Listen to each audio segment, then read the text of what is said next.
다 함께 신앙 고백하겠습니다. 나는 전능하신 아버지 하나님 천지의 창조주를 믿습니다. 나는 그의 유일하신 아들 우리 주 예수 그리스도를 믿습니다.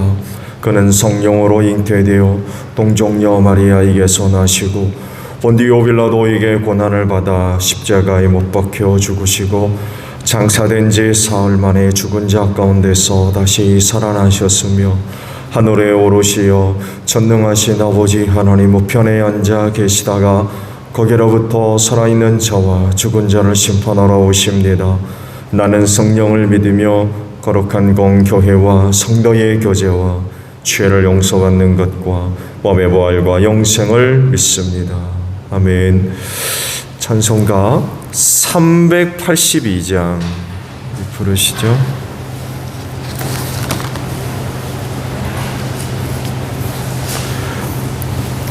382장 보시고 말씀 봅니다.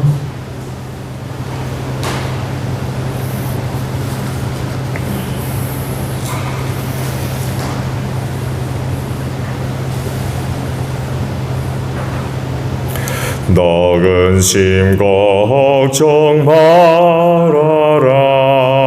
주 너를 지키리. 주 날개 밑에 거하라. 주 너를 지키리. 주 너를 지키리.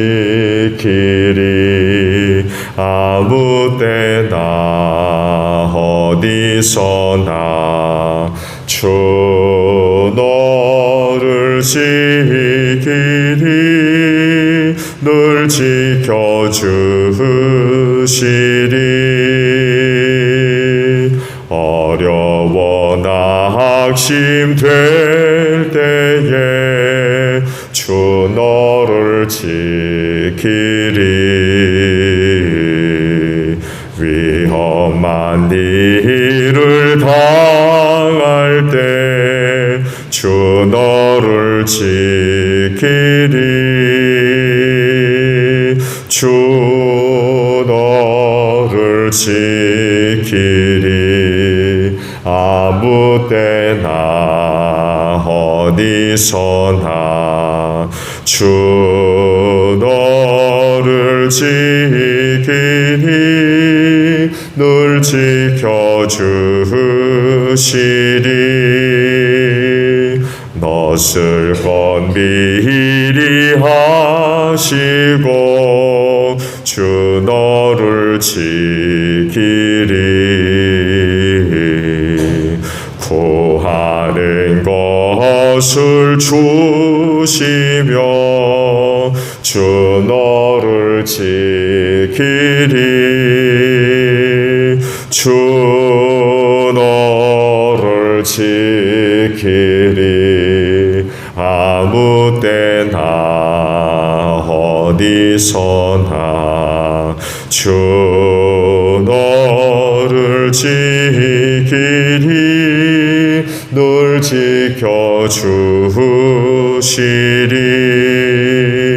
어려운 시험 당해도 주 너를 지키리. 구주의 품에 거하라. 주 너를 지키리. 주 너를 지키리. 아무 때나 어디서나 주 너를 지키리. 늘 지켜주시리. 아멘. 출애굽기 2장의 말씀을 봅니다. 출애굽기 2장 1절로 10절까지 있는 말씀을 봅니다.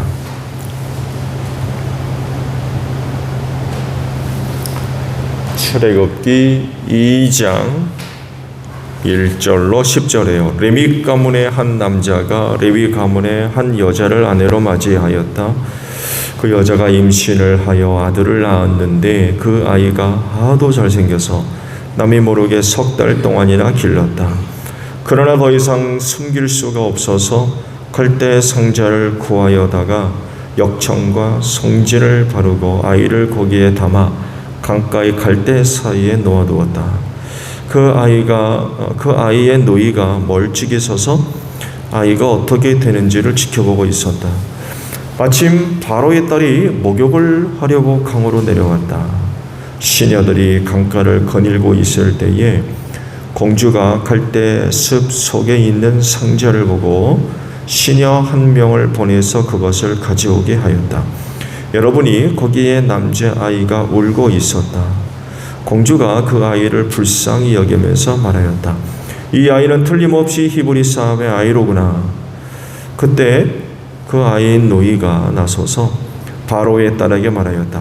제가 가서 히브리 여인 가운데서 아기에게 젖을 먹일 유모를 데려다 드릴까요? 바로의 딸이 대답하였다. 그래, 어서 데려오너라. 그 소녀가 가서 그 아이의 어머니를 불러왔다. 바로의 딸이 그에게 말하였다.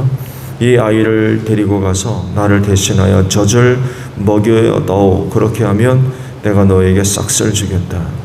그래서 그 여인은 그 아이를 데리고 가서 젖을 먹였다. 그 아이가 다 자란 다음에 그 여인이 그 아이를 바로의 딸에게 데려다 주니 공주는 이 아이를 양자로 삼았다. 공주는 내가 그를 물에서 건졌다 하면서 그의 이름을 모세라고 지었다. 아멘. 오늘은요 10절 중반절에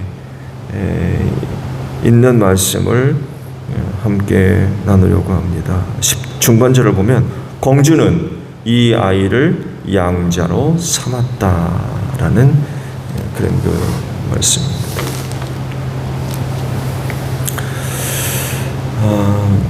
죄인이 그 죄사함을 받아 구원에 이르는 것은 전적으로 하나님의 은혜이며 사랑이죠. 여기에 그 죄인이 할 수 있는 일은 없어요. 만약 구원을 위해 그 죄인이 조금이라도 할 수 있는 부분이 있다고 하면 하나님이 하실 수 있는 부분에 공백이 발생해요. 하나님이 할 수 없는 영역이 발생한다는 거예요. 가능합니까? 죄인 구원을 위해 하나님이 하실 수 없는 영역, 그거 발생할 수 있어요?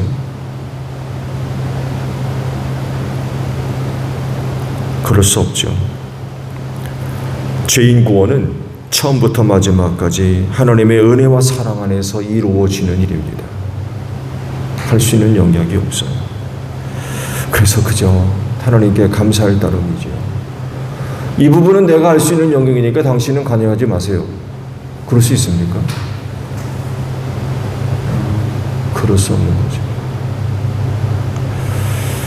그래서 사도 바울이 이런 고백을 하죠. 뭐라고 합니까? 나의 나됨은 오직 하나님의 은혜다. 나의 나됨은 하나님의 은혜로다. 오늘 주신 말씀을 바로 오늘 주신 말씀 속에서 죄인 구원을 위해 하나님이 하시는 일들이 어떤 것인가를 우리가 발견할 수가 있어요. 유명한 모세의 등장에 관한 그런 그 말씀이죠. 정리하면 유대인으로 태어난 것이 죄가 돼가지고 그만 가족으로부터 버림을 받죠. 더 이상 키울 수가 없어가지고 버림을 받습니다. 그냥 버릴 수는 없으니까 갈대 상자를 고에다가 물이 새지 않도록 조처를 취해서 강가 갈대 숲에다가 갖다 놓죠. 그리고 그의 노이가 어떻게 될지 멀리서 지켜보고 있었다고 해요. 그러던 중 바로의 딸 공주죠. 목욕하러 왔다가 갈대 숲속에 있는 상자를 이제 발견하고 열어보니까 그 아이가 우는 것을 이제 보게 됐죠. 그러자 대뜸 그러죠. 유대인의 아이로구나. 아마 당시 상황 속에서 짐작해 볼 수 있겠죠. 이렇게 됐으면 아마 이렇겠구나 하고 짐작해 볼 수도 있고, 또 난지 8일 만에 반드시 할례를 받게 했기 때문에 아마 금방 알아봤을 겁니다. 그 아이의 상태를 보고 그 유대인의 자식이라는 것을 아마 금방 알아봤을 겁니다. 그때 그 아이의 그 아기의 그 누이가 와서 공주에게 얘기를 했죠. 유모를 하나 소개시켜 주겠다.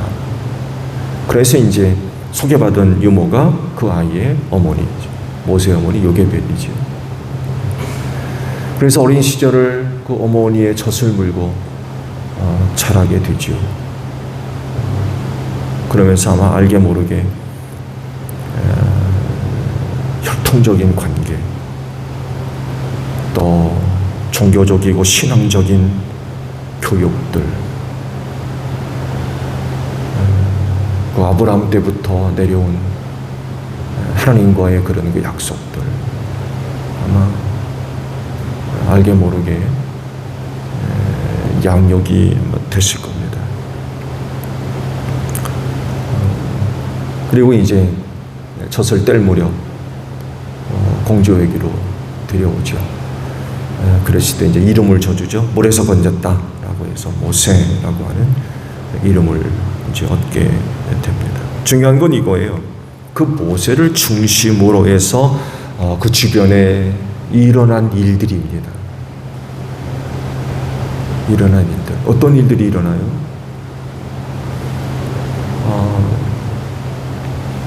그 당시 바로의 명령에 의해서 히브리 남자 아이들은 모조리 죽여라라는 것이 그 당시 이집트의 법입니다. 그래서 제가 말씀드린 대로 유대인으로 태어난 게 죄라는 거죠. 어차피 그 부모가 키운 것도 죄고 유대인으로 태어난 것도 죄고, 모세의 어린 시절은 그런 세상 법으로 보았을 때에 그는 죄인이었던 거죠. 버림받습니다. 키울 수가 없었어요. 그렇지만 그렇게 버려진 모세를 중심으로 해서 일어난 일들을 우리가 좀 생각해 봐야 될 것 같아요. 그건 바로 먼저 공주의 불쌍히 여기는 마음, 긍휼히 여기는 마음이죠. 그 모세를 보는 순간 공주의 마음에 불쌍히 여기는 마음이 생겼다는 거예요. 불쌍히 여기는 마음. 만약 그녀에게 불쌍히 여기는 마음이 없었다면 모세는 그냥 버려졌을 거예요. 또 아버지 명령에 의하면 유대인 남자아이는 모조리 죽이라고 그랬거든요. 어떻게 되겠습니까? 불쌍히 여기는 마음이 없다면 아마 죽었을 거예요.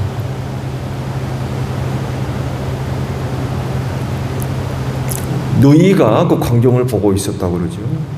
누이가 끊임없는 관심이죠.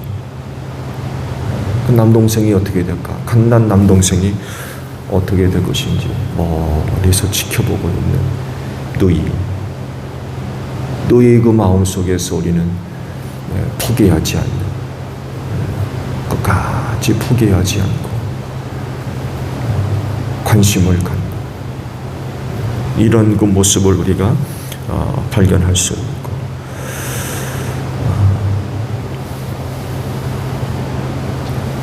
오친을 통한, 요게벳을 통한 사랑, 젖을 먹이며 키우자.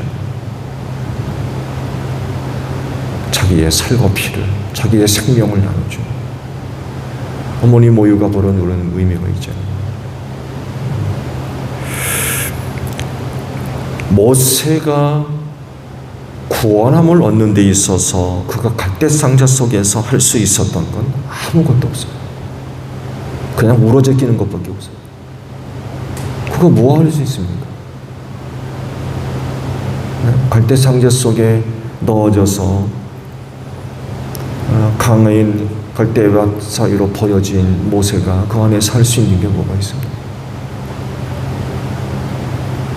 그런데도 불구하고 그가 구원을 받아서 하나님의 위대한 종으로 쓰임 받는 데까지 있어서 그 주변에 그를 중심으로 해서 주변에 일어났던 일들이 오늘 우리에게 주는 의미들이 매우 크다는 거죠. 이런 사실들과 비추어 보았을 때에 죄로 말미암아 버림받은 인간이 그 구원함을 얻는 데 있어서 할 수 있는 것, 필요한 것들, 그건 다 전적인 하나님의 은혜와 사랑이라는 거예요. 그걸 예수님이 우리에게 보여주시잖아요. 죄로부터의 구원, 사망으로부터의 구원을 위해서 우리 인간이 할 수 있는 영역은 아무것도 없었어요. 하나님의 은혜와 사랑이 중요한 시점마다, 중요한 때마다 여러 사람을 통해서 나타났어요. 그렇게 해서 모세가 구원받을 수가 있었던 거죠. 이런 구원은 모세에게만 일어나는 현상이 아니죠. 우리에게도 마찬가지죠. 모든 그리스도인들이 바로 이런 은혜와 사랑을 받은 자들입니다. 단지 상황의 차이가 있을 뿐이고 그 일을 위한 어떤 수단과 방법에 있어서 좀 차이가 있을 뿐이지 모든 것이 다 똑같아요. 모세가 버려진 것과 같이 우리도 우리의 죄로 인하여서 버려진 자들이었어요. 그래서 죽을 수밖에 없었던 거죠. 그러나 하나님께서 구원하시려고 모든 상황들을 주관하시고 섭리하시며 이끄시며 중요한 때마다 여러 사람들을 통하여서 혹은 여러 가지 어떤 것들을 통하여서 우리를 구원하시고 우리를 이끄시고 보호해 주시고 지켜주시고 이끌어 주시는 그런 그 은혜와 사랑이 나타났어요. 이것이 그 죄인이 멸망의 길에서 돌아서서 구원의 길로 나아갈 수 있었던 이유였던 거죠. 그렇기 때문에 구원 앞에서 우리가 자랑할 수 있는 건 아무것도 없어요. 그저 하나님께 감사할 따름이고 그 하나님 앞에 나 자신을 낮춰 겸손해야 되는 거죠. 자랑할 게 없기 때문에 그래요. 내세울 게 없기 때문에. 앞서 말씀을 드린 대로 하나님께서 역사하실 영역이 없다고 하면 그 부분은 우리가 자랑할 수 있겠죠. 그 부분은 내가 내 구원을 위해서 이거 이렇게 했는데요, 저거 저렇게 했는데요, 자랑할 부분이 있을 겁니다. 근데 그게 없다는 거예요. 내가 나를 자랑할 수 있는 영역이 없다는 거예요. 전적으로 다 하나님의 은혜와 사랑 안에서 이루어진 일이기 때문에 그저 감사할 따름이고 그저 하나님 앞에서 우리 자신을 낮추고 겸손할 수밖에 없으며 그렇게 구원하신 하나님을 섬기고 또 사랑하며 순종하는 그런 그 모습들이 있어야 되죠. 그렇게 함으로써 구원받은 자들을 통하여 하나님의 뜻이 드러나고 나타나며 이루어지는 모세를 보세요. 그렇게 구원받아서 하나님의 위대한 종이 되어 하나님의 뜻을 이루어 가잖아요. 전적으로 하나님의 은혜와 사랑으로 구원받은 자였기 때문에 그래요. 그런 그 은혜와 사랑을 아는 자들이 또 그 아는 것만큼 또 믿는 것만큼 하나님의 귀한 종들로서 살아갈 수 있는 것 같아요. 이걸 모르면, 이 은혜와 사랑을 모르면 자기가 하고 싶은 대로 살겠죠. 그렇지만 구원을 위해 하나님께서 하신 일들을 알면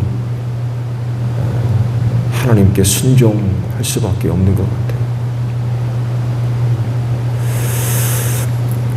오늘 하루도 나를 향하신 하나님의 은혜와 사랑으로 말미암아 또 하나님께 감사하고, 오늘도 짧은 하루지만 또 연약한 삶의 자리지만 하나님의 은혜가 나타나고 또 하나님의 뜻을 위하여서 또 소중하게 쓰임받는 복된 하루가 되시기를 바랍니다.